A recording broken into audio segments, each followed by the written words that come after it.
Hey guys, welcome to Boxing Squared for boxing news and views from around the internet. Peter Fury, Tyson Fury's trainer and uncle, he's confirmed that Tyson Fury remains on track for a ring return on September 23rd.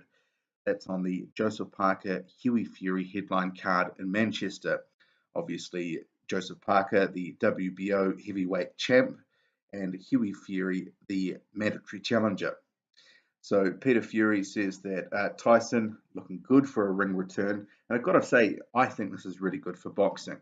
Boxing needs guys like Tyson Fury. The amount of entertainment that he has provided over the years is actually incredible, and most of it's been out of the ring. And I'm not talking about the stuff where he's gotten off the rails, but more, the Batman press conference, his antics, his trash talking, the stuff back and forth with David Haye, Chisora, and others. I mean, this guy has been great for the sport. Not universally liked.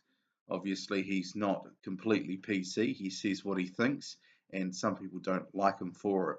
But he is one of the real characters of boxing, and he is someone that I do actually really enjoy.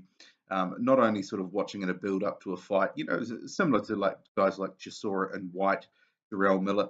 They all sort of bring that intensity and the trash, that sort of stuff just makes it a build up to a fight so much more enjoyable, and helps sell those fights. So I'm really looking forward to Tyson Fury, his return to the ring for those reasons and more. Plus, as well, I think he's got a lot of unfinished business.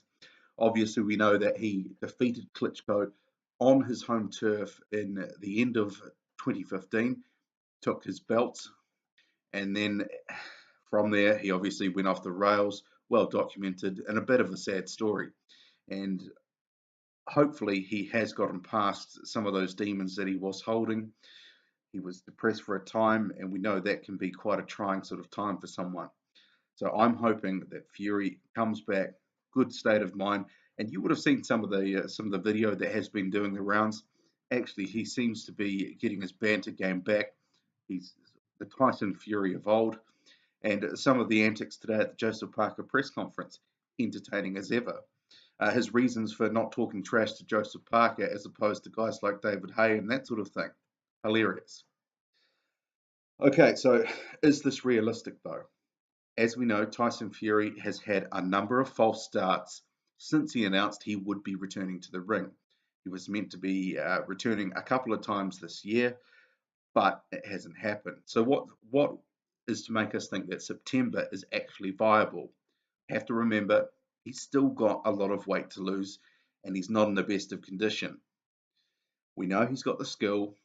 He's obviously a huge unit, 6'9", great boxing skills, very agile for a man of his size, but he really has to get himself in better condition. I think the last update he may have provided via Twitter or Instagram, somewhere in the region of 100 pounds overweight, but that was a little while ago. So we'll have to sort of see how this sort of starts shaping up closer to the fight, which is just over 2 months away. So whether it's actually even possible for him to get in ring shape, we'll have to see. And the other thing to consider with that is what sort of toll has that taken on his body?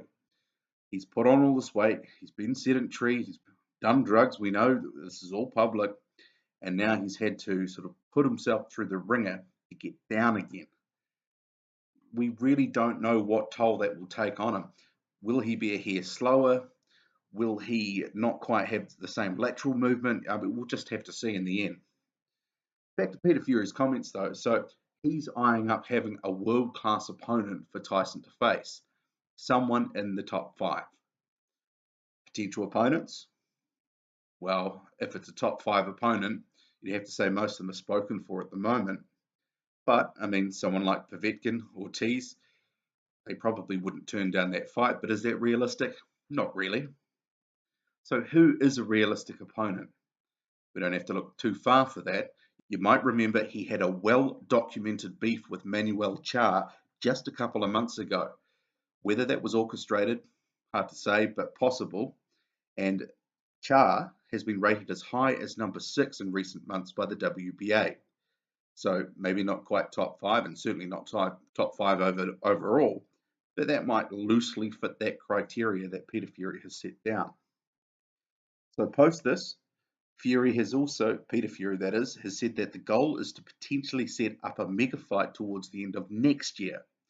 So be that with Anthony Joshua or someone else. I would like to see him get in the ring first before looking even further down the track. And Peter Fury even sort of said that much. He didn't want to sort of speculate, get into it because not the time, not the place. Does he want to deal with Eddie Hearn? He doesn't even want to think about that right now. And I think, he needs to keep his focus on the present. That's all the Fury camp, actually. And another thing to toss into the mix here is that Tyson Fury still does not have a boxing license. The British Boxing Board of Control took his license and he has not got it back yet. So I guess there's a couple of things still in the air here, so we'll just have to watch this space. But I'm keen to get your thoughts on what a return to the ring the Gypsy King would mean. Hit that like and subscribe. I'm out.